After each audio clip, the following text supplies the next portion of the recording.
नमस्कार, मैं डॉक्टर विनय जैन। पिछले 20 वर्षों से मैं शिक्षा के क्षेत्र में कार्य कर रहा हूं। रोज हम अखबार में, टीवी चैनल्स पर हम ये पढ़ रहे हैं, देख रहे हैं कि डॉक्टर्स की भारी कमी हो रखी है, पैरामेडिकल स्टाफ, नर्सेज हमें नहीं मिल पा रहे हैं, हॉस्पिटल्स में बेड्स की अवेलेबिलिटी नहीं है, हॉस्पिटल्स की कमी हो रखी है, पेशेंट्स को कहां एडमिट करें ये एक बड़ा सवाल हो रखा है। साथ ही ऐसे भी न्यूज पढ़ते हैं कि मुंबई में कई हॉस्पिटल्स के बिल्स लाखों रुपए के मिल रहे हैं पेशेंट्स को। 14 दिनों के स्टे के लिए कोई 20 लाख, कोई 14 लाख, कोई 18 लाख, कोई 22 लाख। ग्रामीण क्षेत्रों से भी न्यूज आ रही है कि वहां पर पैकेजेस फ्लोट किए गए हैं। 3 लाख का पैकेज, 5 लाख का पैकेज, 8 लाख का पैकेज। ये हालत है आज हमारे मेडिकल इंडस्ट्री की। महाराष्ट्र में तकरीबन 50,000 केस होंगे टोटल।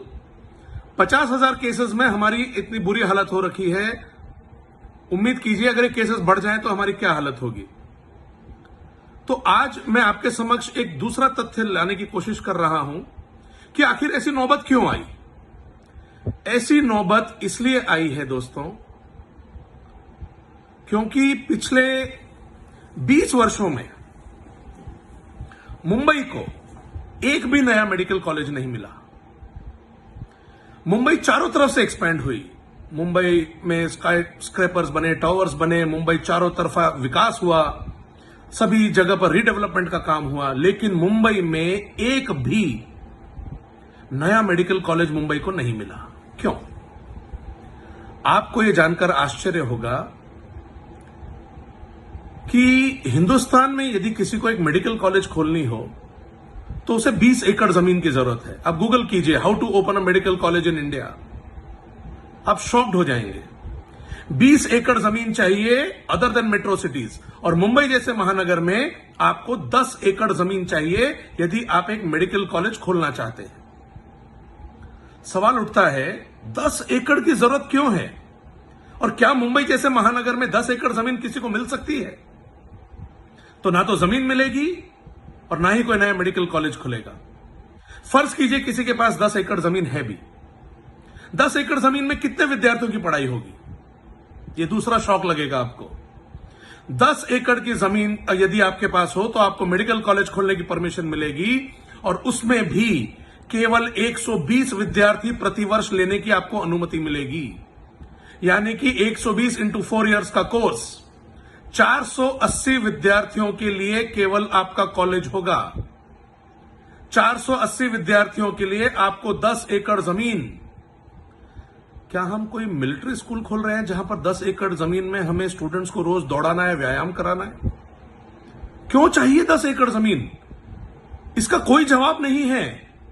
आज शिक्षित समाज को सवाल पूछना होगा हमारी सरकार से, मेडिकल काउंसिल ऑफ इंडिया से, क्यों आपने ऐसे नियम कर रखे हैं कि कोई नया मेडिकल कॉलेज नहीं खुल पाता? और उसका नतीजा देखिए आज क्या हुआ। उसका नतीजा यह हुआ कि मेडिकल कॉलेज के अभाव में आज डॉक्टर्स नहीं बन पाए। डॉक्टर्स नहीं बने तो ज्यादा हॉस्पिटल्स नहीं खुले।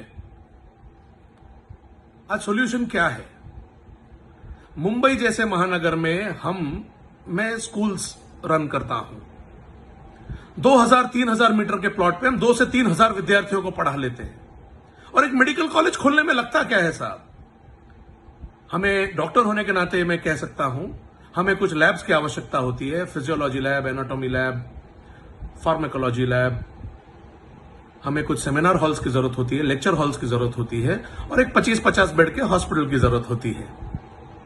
ये सब हम आसानी से 50,000 से 1 लाख स्क्वायर फीट में हम आराम से एक अच्छा मेडिकल कॉलेज बना सकते हैं, और यह केवल 2 से 3,000 मीटर के प्लॉट पे हो सकता है।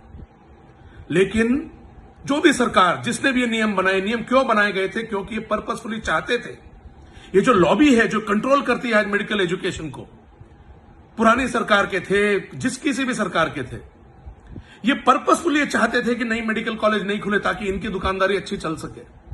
कंपटीशन को बढ़ावा नहीं देना चाहते थे, और नतीजा आज एक मेडिकल कॉलेज की सीट साहब, एमडी की सीट मुंबई के, मैं कहता हूं हमारे मुंबई के पड़ोस में एक मेडिकल कॉलेज में रेडियोलॉजी जैसी एमडी की सीट 2-2 करोड़ रुपए में बिकती है। क्यों?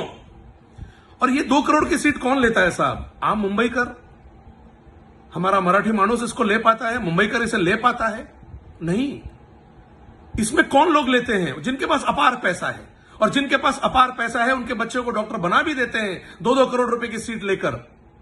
उनमें फायर इन द बेली ही नहीं है, जीवन में कुछ कर गुजरने की यदि उनमें क्षमता ही नहीं है तो कोर्सेज भी बहुत इजी वाले ऑप्ट कर लेते हैं। आज ग्रामीण क्षेत्रों में हमें डॉक्टर्स की जरूरत है।